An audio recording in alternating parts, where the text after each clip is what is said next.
Kapal Laut Indonesia, serta sesi diskusi dan tanya jawab.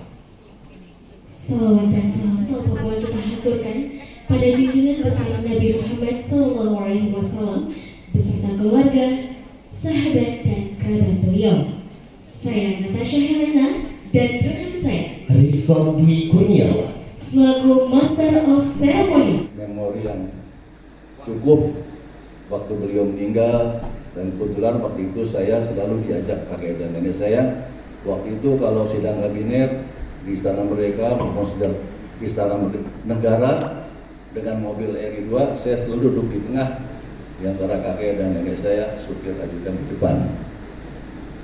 Untuk yang belum tahu mungkin Pak Juanda itu adalah Perdana Menteri terakhir Republik Indonesia. Beliau meninggal dalam jabatan sebagai Menteri Pertama yang de facto ada RI2, karena setelah Bung Hatta mundur sebagai Wakil Presiden, Bung Karno tidak menunjuk Wakil Presiden lagi Pak. Jadi otomatis Pak Juanda sebagai Perdana Menteri dan Menteri Pertama. Bahkan dulu waktu Bung Karno sering keluar negeri, beberapa kali kakek saya ditunjuk menjadi pejabat Presiden.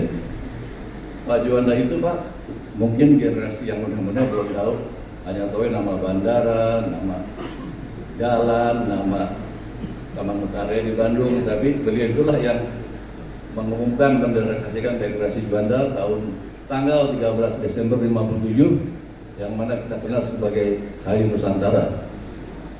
Beliau itu Pak pernah menjabat Menteri Pertahanan Keamanan, pernah menjabat Menteri Pekerjaan Umum, pernah menjabat Menteri Keuangan, pernah menjabat Menteri Perhubungan, dan beliau adalah Direktur Utama PT Kereta Api Indonesia yang pertama. Dan beliau juga adalah Menteri Bappenas yang pertama, dulu namanya masih Direktur Badan Perancang Negara Pak, yang di Bappenas kantornya.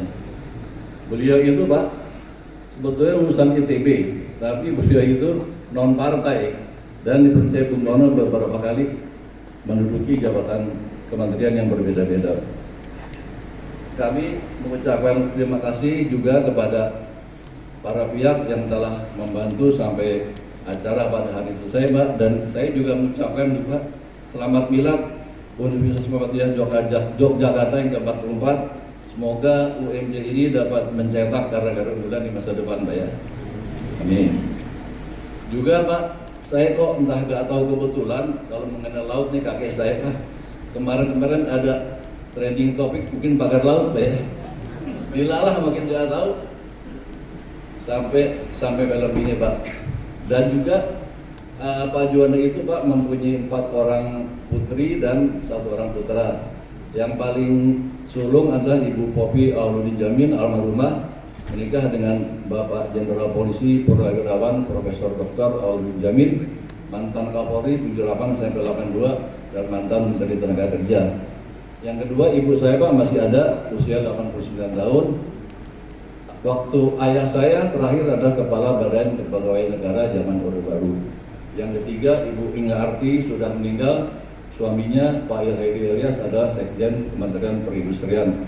Yang keempat satu-satunya laki-laki Pak Kemal Budiman meninggal usia 30 tahun 73. Yang keempat bibi saya masih ada Ibu Norwati Juanda yang pernah menghadiri acara ini.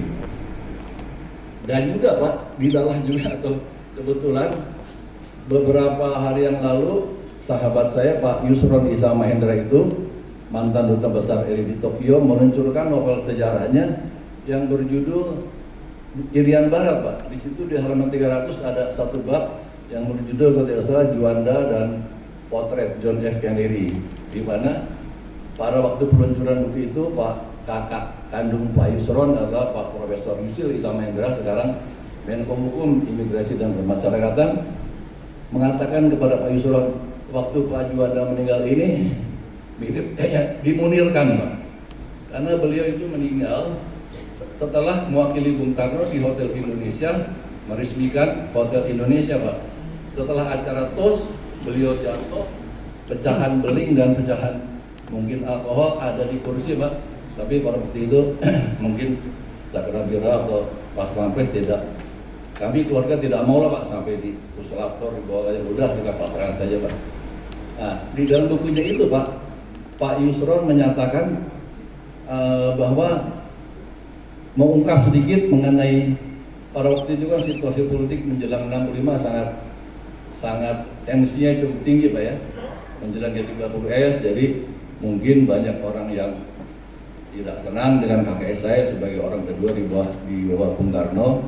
Jadi juga pada waktu itu beberapa kali ini saya dapat cerita langsung dari desa siapa almarhum Pak Juanda itu untuk dapat meneruskan perjuangan beliau di masa-masa yang akan datang. Karena laut kita dengan adanya deklarasi Juanda itu nambah 2 kali lipat lebih Pak ya. Dan pada waktu Bu Mega menjabat presiden juga cepat sekali Pak. Waktu itu dari Seknek mengirimkan surat kepada Ibu Megawati untuk menjadikan tanggal 13 Desember 57 itu sebagai Hari Nusantara. Dan cepat Bu Mega kita ajukan surat itu kepada Pak Budi Gunawan, masih ajudan sekarang Menko Polkam. Sorenya dispositif itu sudah keluar Pak, bahwa Presiden Republik Indonesia Megawati Soekarno Putri meresmikan tanggal 13 Desember sebagai Hari Nusantara. Sekali lagi saya mengucapkan Pak, terima kasih kepada pihak-pihak yang telah memberikan bantuannya sampai selesai acara ini. Oleh Belanda, beliau memilih menjadi Kepala Sekolah Muhammadiyah di Jakarta. Kemudian Pak, mohon maaf kalau ada kekurangan dan sambutan saya. Wabillahi taufiq wal hidayah. Wassalamualaikum. Pak tokoh Muhammadiyah. Saya pertama kali membaca hubungan Juanda dengan Muhammadiyah itu sejak saya SMA. Di dalam perintah resmi Muhammadiyah tahun 1981 juga pernah dimuat. Nah, seperti yang disampaikan oleh Pak Ismet. Kemudian juga saya ucapkan terima kasih pertama pada pihak PCA, Ibu Indang dari PCA Pusat, Mas Yofi yang karena pernah menjabat 6 jabatan menteri ya, tidak salah. Karena waktu itu kacau. Kemudian ya, tapi itulah itu sudah menjadi bagian dari sejarah. Dan kebetulan juga beberapa posisi di ITB itulah karena Insinyur Juanda baru mendirikan SMA Muhammadiyah Kerawang.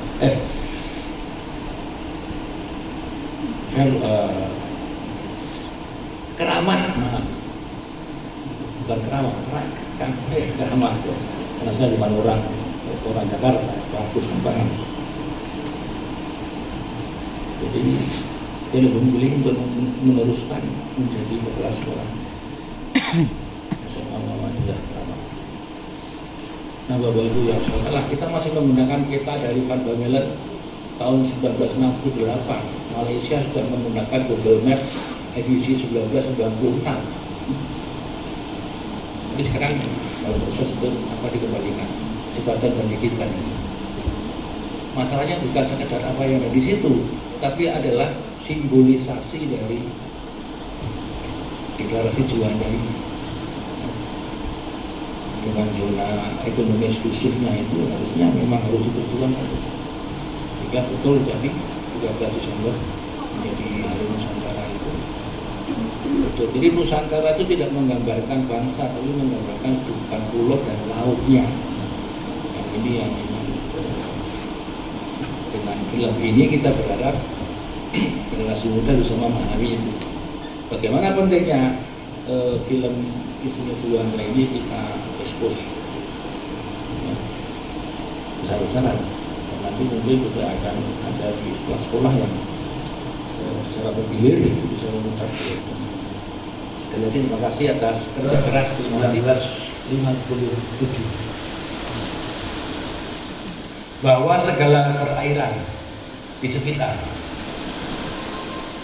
di antara dan yang menghubungkan pulau-pulau yang termasuk dalam daratan Republik Indonesia dengan tidak memandang luas atau lebarnya adalah bagian yang wajar dari wilayah daratan negara Republik Indonesia, dan dengan demikian merupakan bagian dari perairan pedalaman atau perairan nasional yang berada di bawah kedaulatan negara kesatuan Republik Indonesia.